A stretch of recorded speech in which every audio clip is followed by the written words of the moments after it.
Alright guys, I'm not even sure how we got to this point, how Nintendo managed to muff this up so badly, but here we are, so let's talk about it. From that Park Place, Nintendo boss acknowledges Switch 2 price may be out of reach for some, reaffirms Switch 1 support.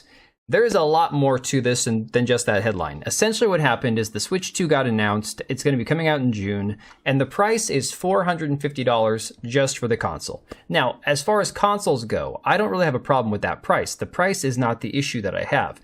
The issue is a lot of the facts that surround the Switch 2 in terms of the digital games for $80, a lot of the paywalled crap like the chat feature, which is going to be through the online subscription service only, otherwise you don't get basic game chat through Nintendo. Absolutely asinine stuff like that. Then, of course, there's the $80 digital games, on top of the fact that allegedly physical releases are going to be an additional $10. You have the situation where Switch 1 games are being sold as Switch 2 games for the same price they came out for 7 years ago, but all they're really doing is emulating it for the Switch 2. It's not really a Switch 2 game, quote unquote. Just a lot of insane decisions. And then you have Doug Bowser, president of Nintendo of America. He came out and said the worst thing he possibly could have. He says, "We recognize that there are some people that may not be able to afford the Switch 2 price point." Now, full stop. He should never have said that. I agree with him. Not everybody can afford everything, and I don't think that every company that exists needs to make their product affordable for everyone. I can't afford a Tesla. That doesn't mean Tesla needs to lower their price. However, he then went on to say, "That's why we wanted to make the other Switch platforms available so people still have an opportunity to come into our gaming universe, be a part of these characters in these worlds, and see value, if you will, in whatever rung of the platform they come in." So again, the inherent problem is he's essentially saying, yeah, the rich people can afford the Switch 2, the brokies can afford the Switch 1, but here's the ultimate issue. They're not lowering the price of the original Switch. It is still going to be $300 for a console that at this point now is, I believe, over 7 years old. Absolutely insane. On top of the fact that you have situations like this with the Breath of the Wild Switch 2 edition, not even including the DLC, despite the fact that the game is going to be full price, plus an additional $20 to play the DLC if you want that on the new system. Complete and utter greed by Nintendo. And again, I understand that there's going to be a lot of Nintendo shills, a lot of people, trying to defend Nintendo. I've done a fair amount of that, just given the fact that I don't have a problem with the new console price of $450. I think that's fine. It's everything else that I've mentioned that a lot of people are taking issue with. On top of the fact that this is something I didn't even realize till yesterday, the Nintendo Switch 2 GameCube controller is only compatible with GameCube games. What this means is if you buy this GameCube controller, kind of this, member berry, I want to go back on the GameCube games and play my GameCube controller, right? To play these through the online system, you only get to play the online GameCube games with this controller. You cannot play any of the Switch 2 games with this controller. If you purchase this controller separately, it will only play the GameCube games through the subscription service that you're paying for. So essentially you have a controller that serves as a paperweight anytime you're not playing a GameCube game through the Switch 2. Absolutely mind-boggling decisions by Nintendo with the Nintendo Switch 2 release. It gets better, because you would think that with Nintendo taking all this heat, Ubisoft, who just recently released Assassin's Creed Shadows, they've got a lot of issues with their stock and lawsuits and all this other crap going on, you would think that they would just be doing their victory lap and staying quiet. Oh no. From Insider Gaming, Ubisoft doubles down on players not owning digital games in the Crew lawsuit. Again, Ubisoft is a beast of its own making at this point. They are currently facing multiple lawsuits, one of them being from a bunch of investors who are suing them due to the devaluation of their stock. And of course, this is a situation that's been going on for a long time with Ubisoft stock rapidly declining.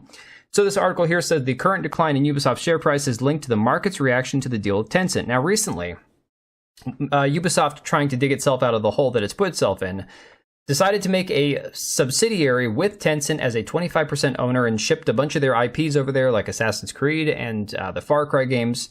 And so Tencent now has a 25% stake in those franchises. So it says the deal was particularly negatively received by the investment fund AJ Investments, which owns 1% of Ubisoft shares. On April 3rd, it, along with a group of minority investors, announced that it was filing a lawsuit against the French company. The plaintiffs demand that Ubisoft renegotiate the agreement with Tencent towards a direct sale of assets for 4 billion euros, with 75% of the proceeds distributed to shareholders as dividends. Ubisoft shares began their sharp decline in January 2021. Since then, their value has plummeted by 88%. On top of that, we still have this situation where there are 3 former executives who are on trial for all sorts of things in the workplace that you're never allowed to do, on top of Yves Guillemot, the CEO, being called to testify in the trial. People want him to testify because they believe he is complicit in allowing this behavior to continue. So when you already have all this stuff going on and Nintendo's getting hammered left and right by pretty much everybody online, Ubisoft manages to put the target right back on themselves.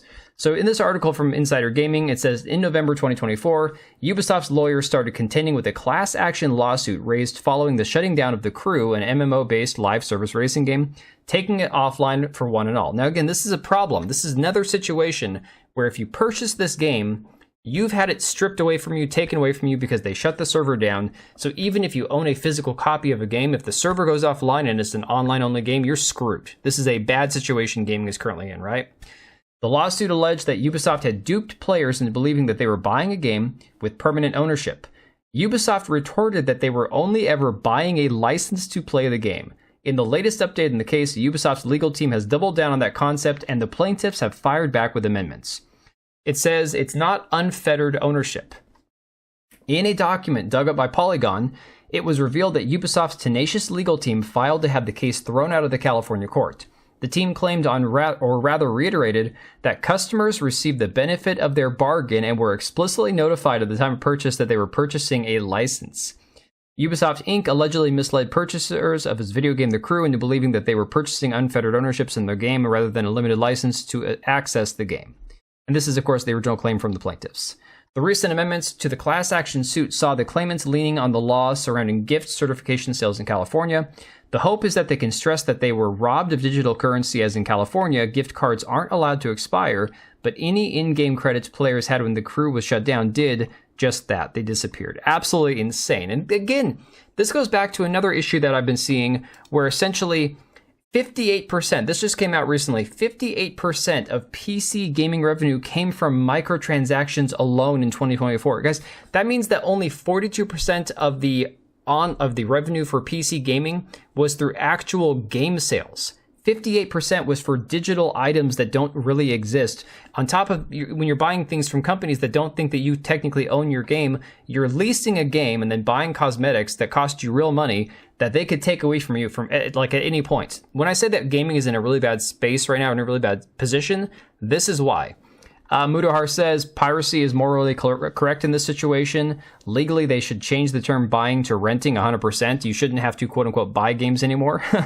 Technically, it's like, if you don't own it, it's not stealing, right? I put on here, enjoy no one buying your games. Ubisoft, with, of course, their stock plummeting. John Douglas says if buying games isn't owning them, pirating them isn't stealing. SNN News says maybe that's why their company is nearly broke and does nothing but ruin IPs. Alec Baldwin's finger, more reason not to support Ubisoft. Data Racer, buy a Nintendo cartridge, buy a PlayStation CD, buy an Xbox 360 game, buy a PC game back in the day, get license keys for 3 installs. Today, buy a game download and FU, repay us if you want the game again. Just shows the continued corporate rot in America. And yeah, everyone in the reply is saying, again, if you can't own a game, then pirating it's not stealing. Again, this is something where I cannot believe how brain dead Ubisoft is. At some point, this is going to catch up to them, and it'll be too late to save the company. But I'm going to leave it right here. Let me know what you guys think about all this, and I will catch you guys on the next one. All right, and if you made it this far, thank you so much for watching the video. Thank you for being here. I do have 2 channels, Minimal Effort Podcast, as well as my gaming channel. I do have a Twitch and Kick for my gaming channel. We do live streams over there occasionally, maybe once a week. And then if you are in the market for a new PC, make sure to check out Meta PCs. Click the link I have down below. Use code TBO at checkout for a special discount. Thanks again for watching, and I'll see you next time.